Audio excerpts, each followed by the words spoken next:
Those who waited till marriage to have sex. What was it like? And do you regret it? Story 1. I've been married to my wife for almost 3 years now. I waited until marriage to have intimate relations, but my wife had a previous marriage that was very unhealthy, as her ex-husband was manipulative and abusive. On our wedding night, we finally became intimate, and it was great for both of us. That said, I think some parts of her past have scarred her and made her less interested in intimacy than I am. Before we got married, I was very disciplined so that she could be my only outlet. But during our first year of marriage, something in her caused her to reject my advances often. Even if I just asked, "Are you too tired right now?" it would usually be a no. Now things are much better, but I don't initiate nearly as often anymore because that first year conditioned me to expect rejection. I also have quite a lot of fantasies, and I've shared them with her, but she rarely gives much of a response, certainly not enthusiasm. She will usually expect me to do everything, and I rarely get much in return. I wish she would take more initiative. I've told her my preferences, like wanting her to take the lead sometimes, but she tends to get defensive. Some of my fantasies seem to annoy or weird her out, so she has allowed me to lightly indulge in only one of them, and even then it feels more like tolerance than excitement. For me, it's not just about being able to act them out, it's about feeling like she's genuinely enjoying it with me. I am the type of person who doesn't want to do something unless the other person truly enjoys it too. I don't want to be selfish at someone else's expense. Even with these issues, I don't regret marrying her. Sometimes I wish I had talked about my likings before we were married. But because of my religious upbringing and my natural shyness and anxiety, I wouldn't have been able to bring it up back then. She's still my best friend, and I do enjoy being with her, but marriage isn't only about intimate relations. Would I like changes? Absolutely. My unmet needs have caused me to struggle again with corn, but I still love her deeply. She's the only person I've ever been with, and there's something beautiful about that that's hard to put into words. Before we continue, do us a quick favor, smash that like button and subscribe to support our channel. Next story. One of the worst decisions I've ever made. At the time, we were both evangelical Christians, though we've since left that life. We dated on and off for years, but never had anything more. I'll admit I tried a few times though. Finally, we got married, and in my head, the gloves were about to come off. I imagined us being inseparable, making up for all the years of waiting. Full transparency. I wasn't a virgin. I had been less committed to the evangelical lifestyle, but she had been. We flew to the Dominican Republic and shared our first private moment as a married couple. As you might expect, it was okay. No disaster, but also not the fireworks I had imagined. I knew I wanted to be with her for the rest of my life, and I hoped things would only get better. The excuses started that very week. I tried to stay empathetic. In my mind, I had dreamed that we'd be inseparable. The reality? We eventually divorced 6 years later because our intimate life was infrequent. I felt unattractive and unloved, which made it harder and harder to love her. I stayed faithful through it all, but we probably averaged only about 12 encounters a year. Moral of the story? Don't take a blind leap of faith, assuming that you and your partner will be a perfect physical match just because you plan to marry only once. It's not worth the risk. Next story, not quite the same, but I married the woman I lost my V-card to about 7 or 8 months after it happened. I was raised very evangelical Christian, with abstinence drilled into my head for as long as I could remember, for both religious and non-religious reasons. My poor, naive, and developing ADHD brain took it to heart and believed it completely. I had decided she was the one, and we had been doing it before marriage. I justified it to myself by saying I would marry her. I knew she wasn't a virgin and had been with other people before me, but I didn't know the full extent of it. Later, I found out she had been with several 6 or more that I can think of partners before me. It didn't completely change how I felt, but I was too young to realize she had an incredibly warped perspective on intimacy and a very unhealthy relationship with it. She used it as a form of validation.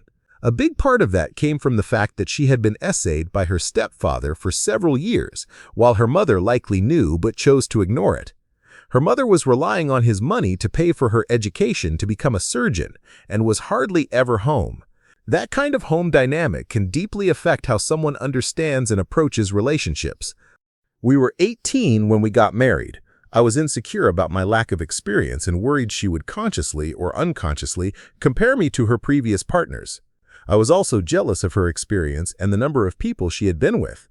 When I moved out of my parents' house at 18, I quickly abandoned religion and felt like I had been cheated out of a normal, non-religiously restricted life experience. You only live once, and there's a lot out there to explore. Over the years, we've been through a lot.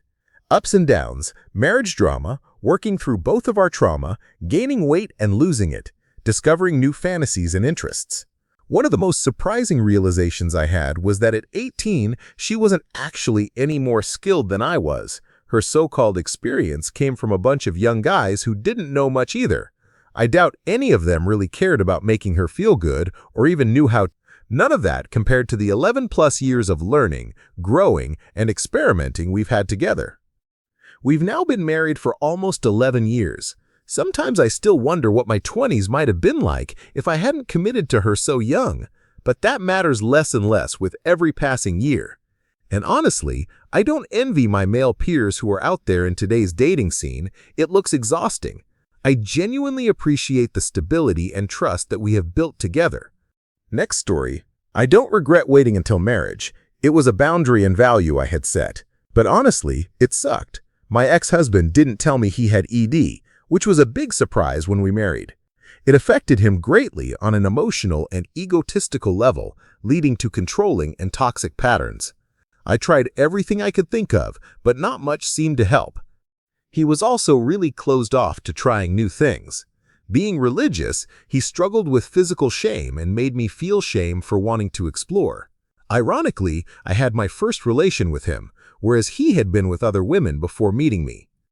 After 7 months of trying, being shamed for wanting to try new things, and trying to please him while he did nothing, I ended our marriage. I couldn't keep dealing with his insecurity. He even began showing aggression, worried I would cheat on him or leave for someone else because he couldn't do half of what he wanted. He is the only experience I've had, and it was really bad. I've been single for almost 3 years now and haven't felt the need or desire to have intimacy. I just hope that if I find love again someday, it will be better. Waiting until marriage is no longer a requirement for me. Next story. To me, waiting until marriage cheapens marriage. I knew so many girls who got married straight out of high school just because they wanted a relationship. And now they post those long Facebook anniversary essays that all sound like, despite all the rough patches, ups and downs, and driving each other crazy, somehow we're still together. I don't understand why anyone would risk spending their one life with someone they don't truly like, just because they were in the mood. That said, I also don't think that not waiting necessarily cheapens intimacy. The first time I was with my now fiancé wasn't either of our first times, but there was something transcendent about it. Maybe it was how we had been talking long distance for months, and this was the first time we had a room with a bed. Maybe it was the lingering excitement from a fantastic New Year's Eve party, or maybe it was the purple fairy lights in my room. Whatever it was, he made me see God that night, and that was when I knew I wanted him and only him for the rest of my life. That night marked the beginning of our lives together. The lack of a legal document binding us in a relationship didn't make it any less special. We are going to spend the rest of our lives together, and there will be so many firsts we will share during our marriage. I don't feel like I am missing out just because our first time being intimate wasn't one of them. Next story. I was essayed in my 20s by my ex-fiancé. He and I were both waiting for marriage, but about 6 to 9 months into our relationship, he invited me to his family's home to meet his parents. That's where it happened, and it completely destroyed my trust. I am almost 40 now, and I still identify as a virgin. I am not willing to debate that. After we broke up, I went through a short period where I thought having relations would fix me, almost like one of the boys in American Pie.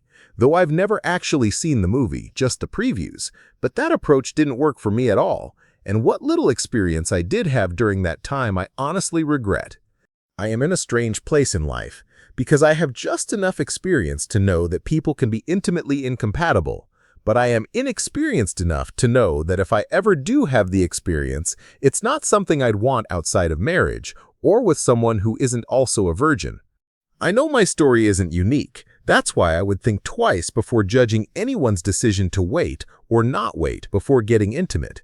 Waiting or not waiting isn't about moral superiority. It's about each person's life experiences and the conclusions they've drawn from them. For some, that might mean prioritizing compatibility over chastity. For others, it's the reverse. Choosing to wait or not wait is not a moral issue. And consent isn't just about saying yes, it's about when, how, and under what circumstances. I am not entirely sure what I value more in a relationship, chastity or compatibility. Ideally, it would be both, but I do know that just having intimate relations won't cure my trauma, erase my PTSD, or bring me justice. I am no less pure or chaste than I was before the incident. Still, knowing that my ex-fiancé got away with his crimes is something that haunts me every single day. Next story. I have a friend who waited all through high school, didn't get married, and eventually started having physical relationships because she couldn't wait any longer. She said she regrets not having had the experiences she had denied herself throughout her life. From what she's told me, it didn't turn out the way she had hoped. For years, she believed waiting was the right choice. She thought it would protect her heart and help her find the one. But as time went on, she felt more alone and realized she had missed out on important experiences. Waiting didn't teach her about connection or compatibility. It only taught her patience. When she finally became physically intimate with others, it wasn't the magical breakthrough she had imagined. Instead, it was confusing, awkward, and stirred up feelings she had tried to ignore. Looking back, she says that waiting gave her a false sense of control. The relationships she missed weren't just about physical intimacy, they were about learning to communicate, to trust, and to navigate intimacy. She wishes she had learned these lessons earlier instead of letting fear dictate her choices. Now she's working to rebuild her confidence and find happiness on her own terms. It's a complicated journey, but she's hopeful she'll get there someday.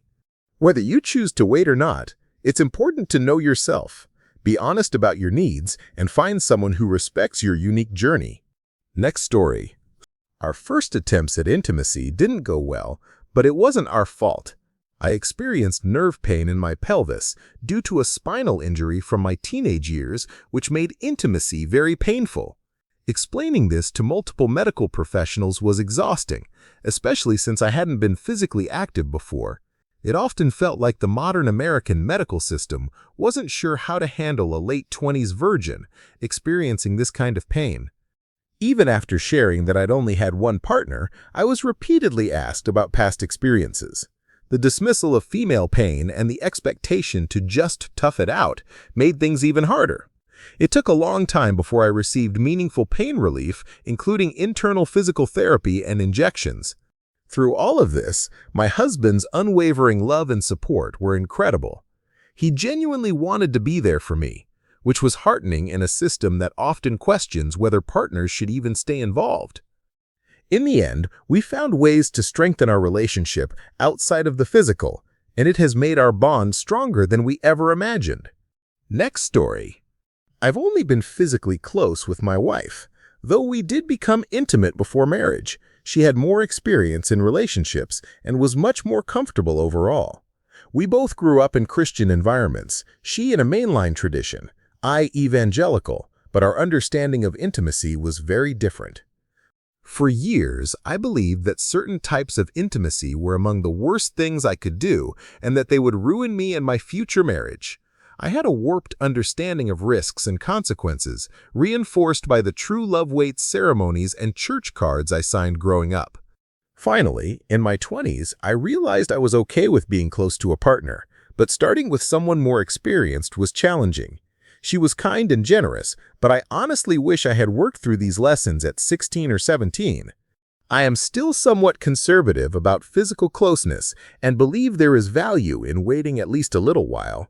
But I've chipped away at the fear and paranoia ingrained by the church, and I've come to see that those messages did far more harm than good. Next story. My husband is also my first boyfriend. We waited until marriage to be intimate, not for religious reasons, even though we live in the only Catholic majority nation in Asia, but for economic ones. We were both family breadwinners. Yes, we were aware of contraceptives, but I was scared of the tiny probability, 0 point something percent of having a baby before we were ready. I wanted to break the cycle of generational poverty and be stable before bringing a new family member into the world. After 16 years, we finally got married, and it was nothing like the first times described in romance novels. It was a constant pain and fear. It was so intense that once, when I was getting a test, my gynecologist was shocked to hear me cry out in pain. She asked, "How are you and your husband married if this hurts you this much?" I never went back to that doctor. We even went to a counselor specializing in intimate health, but it didn't help. Eventually, my husband and I agreed to opt for other options, while I slowly got used to the sensation myself. It's been 4 years, and things have gradually improved, though I don't think we've progressed enough to be ready to have children. My husband has always wanted a child, but he has accepted that our biological clocks may be running out, and now he just wants intimacy. I, on the other hand, don't actively seek physical intimacy because I work 10 hours or more each day. We both work remotely, but my workload is heavier. I accommodate him when he wants it. We're still very happy together, as we have been best friends and lovers all our lives, but I still wish I could give him a child. We've explored IVF and adoption.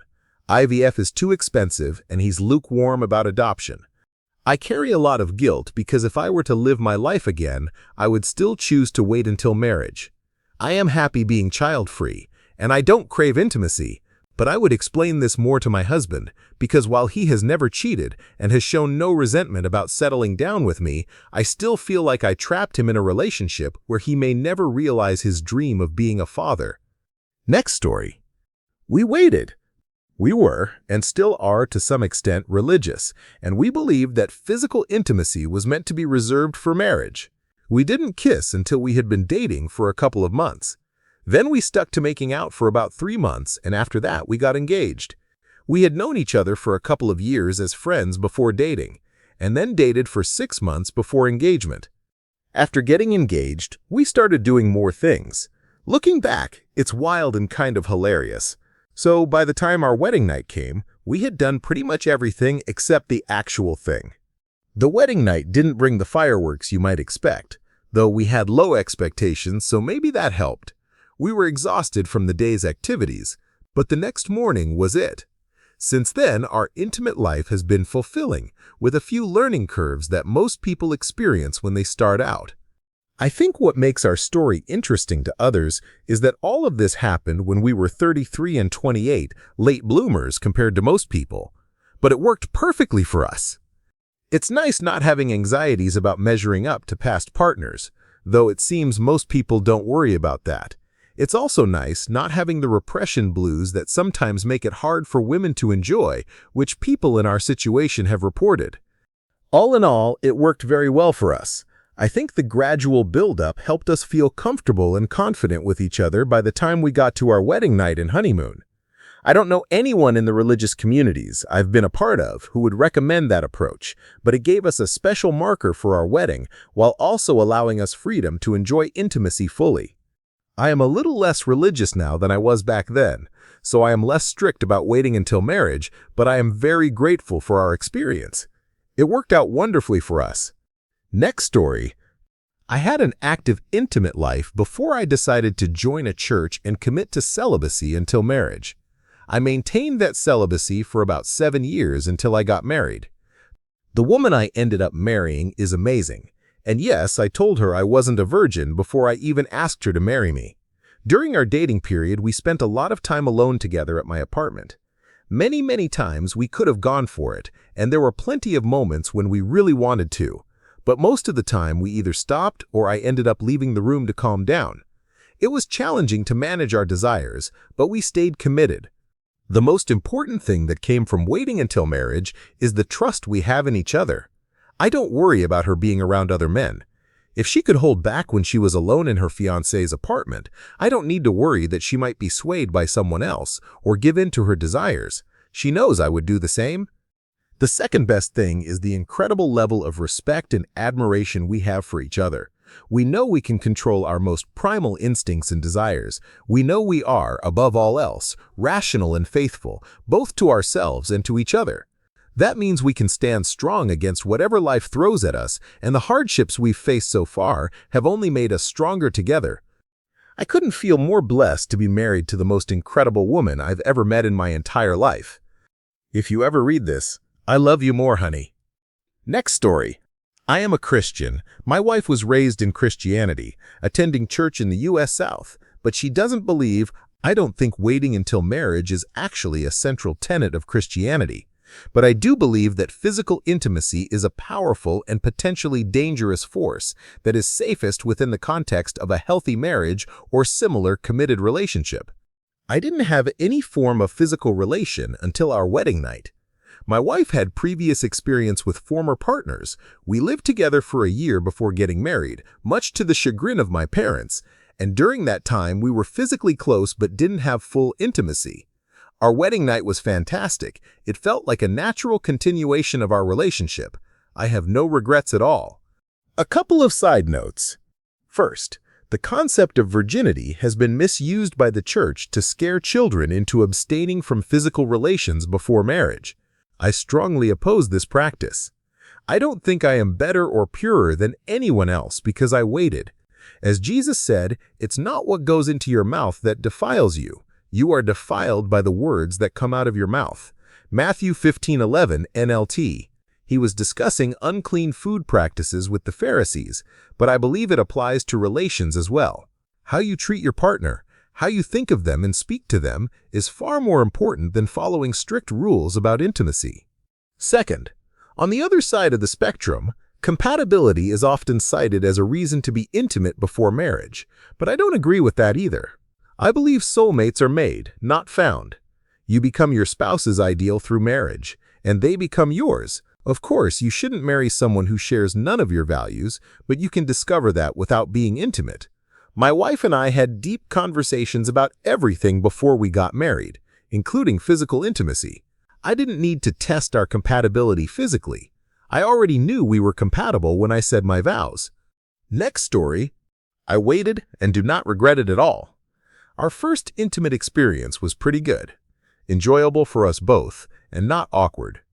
But I think there are a couple of important things that made my experience different than what a lot of people here are sharing. One, my husband and I had dated for a long time before we got married, 8 years, and 100% knew that our communication and other types of intimacy were good by that point.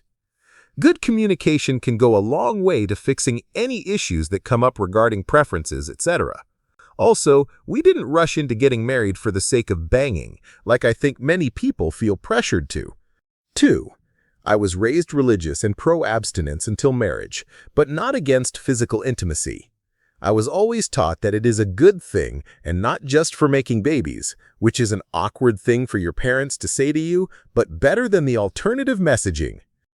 I also was never made to feel shame around my body. The general attitude in my family was that human bodies are just human bodies. Everyone has one, and they are not something to be embarrassed about. I was never made to feel guilty about what I wore. I was actually taught about my body, puberty, etc. No one ever hid from me how babies are made. My parents explained it to me in a watered-down way when they were expecting my brother when I was 4. Incidental exposure was not treated as a big deal, like no one was running around intentionally bare except for little kids. But if someone needed to change or accidentally walked in while someone else was, it was no big deal. That sort of thing. Next story. I also waited until marriage. I had a crisis of faith around the age of 30 and became intimate with a girlfriend then, but my wife, a completely different person, was a virgin, and we did not have intimate relations before marriage. Everything about intimacy with my wife has been wonderful. My only regret is that I didn't wait until marriage entirely. We talked a lot about our preferences and likes, did a lot of other activities before marriage, and completed several marriage courses together. I loved how much I felt I knew and trusted, how much we both wanted it on our wedding night and then on our honeymoon. It has only gotten better since then. We're exploring new things together and discovering our likes. I am more attracted to her than ever since having kids, and I deeply love and respect her as a person and as my teammate. I've never felt more confident with a woman than I do with my wife. She seems to genuinely like me. I am a clever person, and many of my previous girlfriends were attracted to my mind, enjoyed discussing philosophy, and liked that I was clever. My wife doesn't care about any of that. She is equally clever, but what matters to her is how I look, dress, and style my long hair, and that we have fun together. We're not planning to have more children, but I am looking forward to seeing how our relationship and intimacy continue to develop when we get more sleep. Next story. It isn't always a binary yes or no, but there are many times when it very much is, or at least close enough that the difference doesn't matter. I am someone who has a lot of peculiarities, and it takes me a while to get to a place where I am genuinely having a really good time. For me, a lot of it is adjustment and getting comfortable with someone else. But there are also serious compatibility checks. Last year, I tried to meet up with someone in another city. We had been talking for a really long time, and there was significant tension between us. I had wanted to be with them for over a year. When we finally tried, it turned out they were very much the same as me. They needed to be the active partner, or they lost interest. Most straight people are blissfully unaware of this dynamic, but it's real and important, and it affects a lot of straight people too. They just don't talk about it the way queer people have to. This is just one factor that can cause real physical incompatibility. There are so many more that only becomes apparent when things get heated. Physical intimacy is a whole world, and to imagine that we could just figure it out with absolutely anyone is really silly. Next story. Whether you wait for marriage or not, your first time and probably several times after that will likely be awkward, especially for women. Personally, I'd rather wait for the one I want to spend the rest of my life with than shop around. My husband and I were both virgins on our wedding night, and yes, it was subpar at first.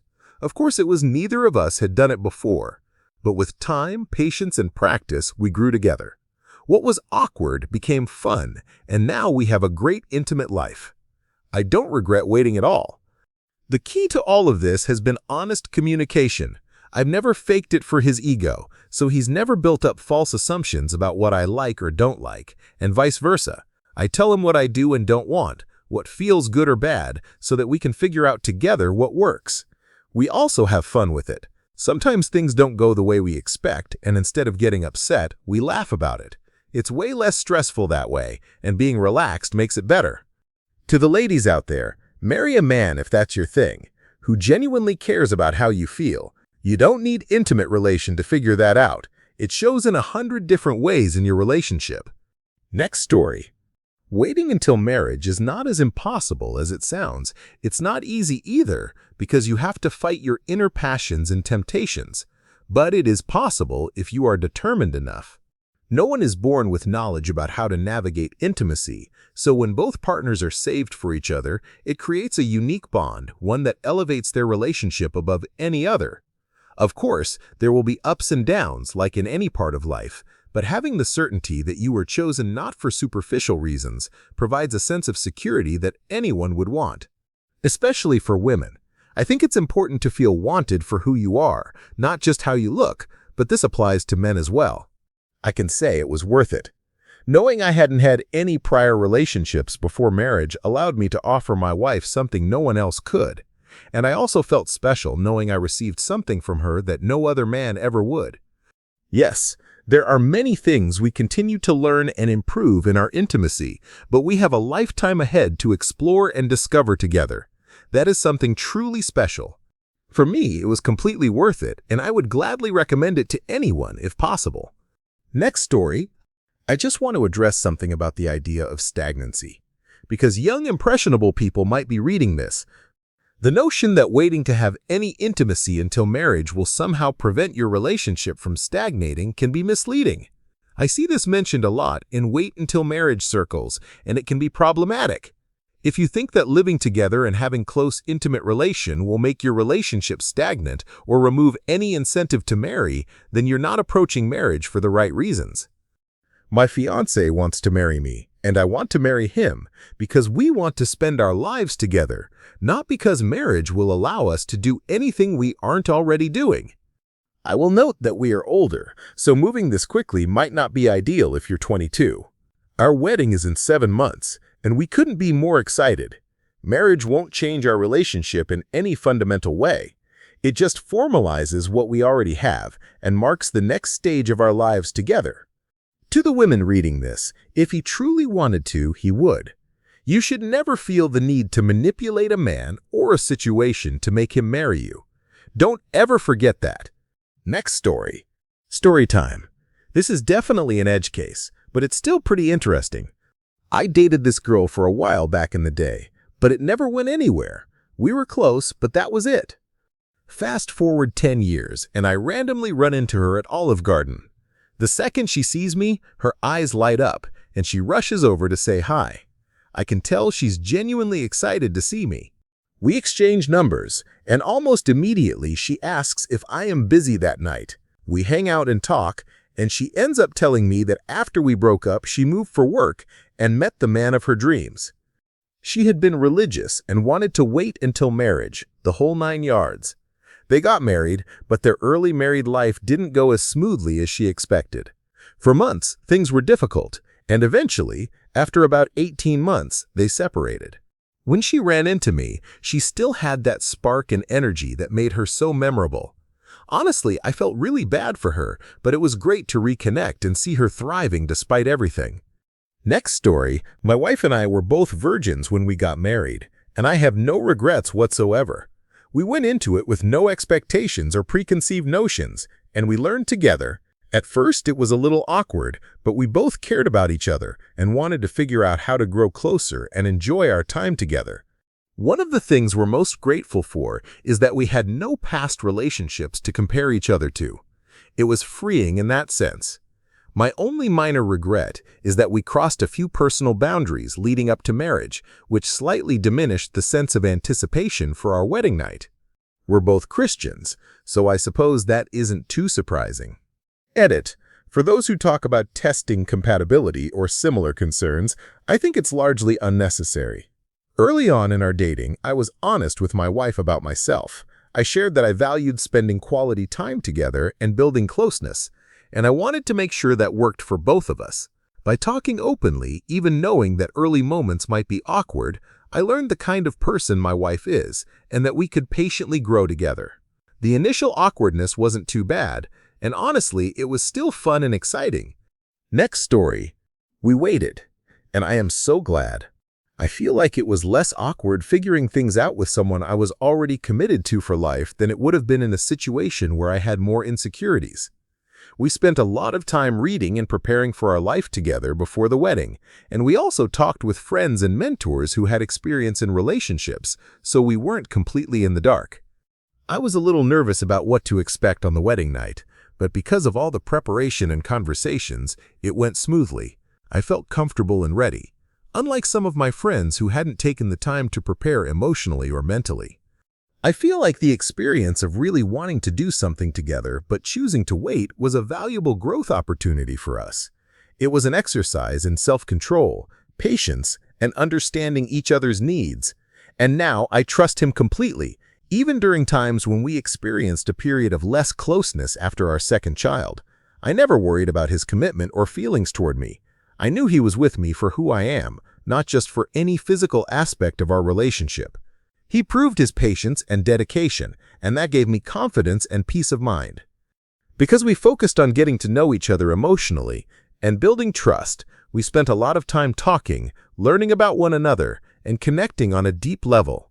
That foundation has made all the difference in our marriage.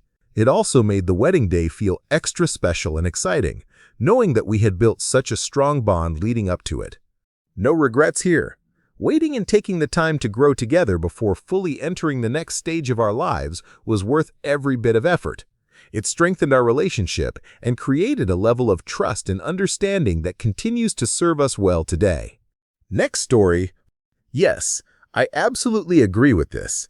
I can't imagine marrying someone who thinks that waiting until marriage is the only way to keep a partner committed once challenges arise. There seems to be a mentality among wait-until-marriage circles that closeness and commitment are only reasons anyone would get married. People who don't wait are often assumed to be less serious about relationships, as if choosing a partner based on compatibility isn't proof of commitment. For context, I didn't wait. I am marrying my partner of 6 years in a few months. He's been an incredible partner, and I can't wait to start this next chapter of our lives together. Closeness and connection have been a breaking point in a lot of my previous relationships, so I would never marry someone without first making sure we were compatible in the important areas of life. To be honest, all the people here who waited and are still happily married got lucky. Their marriages are successful because they are compatible, kind, and respectful of one another, not because they waited. If you want to wait until you feel a serious connection, that's fine. Hookup culture can be rough, and I understand that perspective.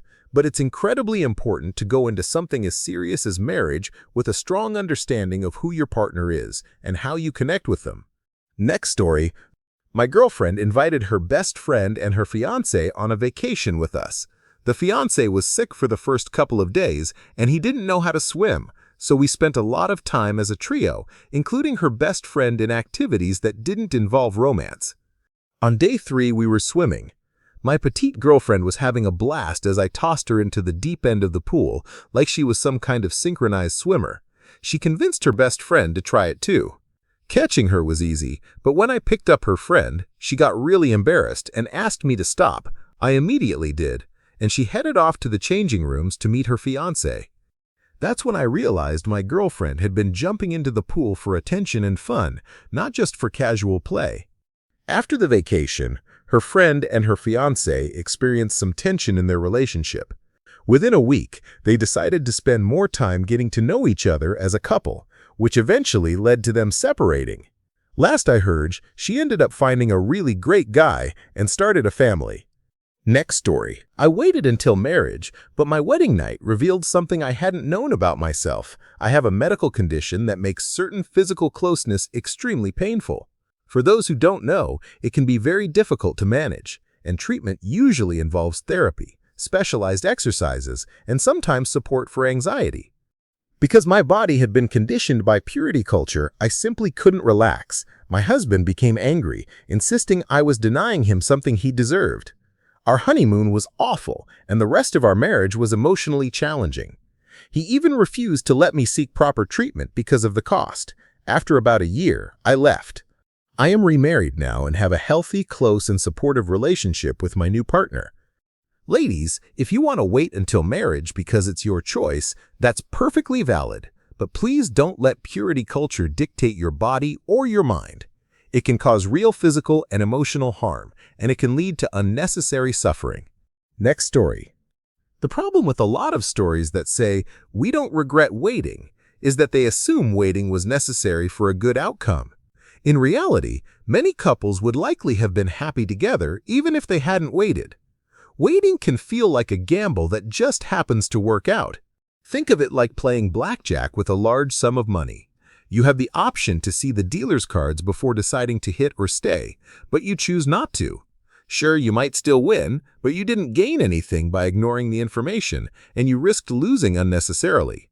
Compatibility is one of the biggest factors in a healthy relationship, and it doesn't automatically appear. Saying we'll just work on it together only makes sense for people with zero experience. Waiting without knowing could mean risking a mismatch that might have been avoided. Next story. I didn't just wait to be physically close with my wife until marriage. She's also the only girlfriend I've ever had. She had been in a previous relationship, but it was brief and from when she was very young. I don't regret waiting at all. Waiting taught me a valuable lesson. You should manage your impulses and desires rather than let them manage you. For a while, I worried I might be missing out on experiences that maybe things could have been different with someone else. But I realized a lot of people think that about past relationships, about the one that got away, and they still move on and face challenges. Whatever path you choose, challenges are inevitable. I gave a promise, and I wanted to keep it. That mindset has helped me ever since.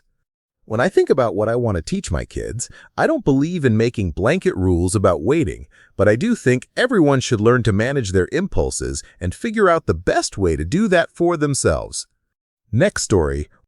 Our first attempts at intimacy didn't go well, but it wasn't our fault. I experienced nerve pain in my pelvis due to a spinal injury from my teenage years, which made intimacy very painful. Explaining this to multiple medical professionals was exhausting, especially since I hadn't been physically active before. It often felt like the modern American medical system wasn't sure how to handle a late 20s virgin experiencing this kind of pain. Even after sharing that I'd only had one partner, I was repeatedly asked about past experiences. The dismissal of female pain and the expectation to just tough it out made things even harder. It took a long time before I received meaningful pain relief, including internal physical therapy and injections. Through all of this, my husband's unwavering love and support were incredible. He genuinely wanted to be there for me, which was heartening in a system that often questions whether partners should even stay involved. In the end, we found ways to strengthen our relationship outside of the physical, and it has made our bond stronger than we ever imagined. Next story. I've only been physically close with my wife. Though we did become intimate before marriage, she had more experience in relationships and was much more comfortable overall. We both grew up in Christian environments, she in a mainline tradition, I evangelical, but our understanding of intimacy was very different. For years, I believed that certain types of intimacy were among the worst things I could do and that they would ruin me and my future marriage. I had a warped understanding of risks and consequences, reinforced by the true love wait ceremonies and church cards I signed growing up. Finally, in my 20s, I realized I was okay with being close to a partner, but starting with someone more experienced was challenging. She was kind and generous, but I honestly wish I had worked through these lessons at 16 or 17. I am still somewhat conservative about physical closeness and believe there is value in waiting at least a little while. But I've chipped away at the fear and paranoia ingrained by the church, and I've come to see that those messages did far more harm than good. Thank you for watching. If you enjoyed this video, be sure to give it a thumbs up, subscribe, and hit the bell icon so you never miss an update.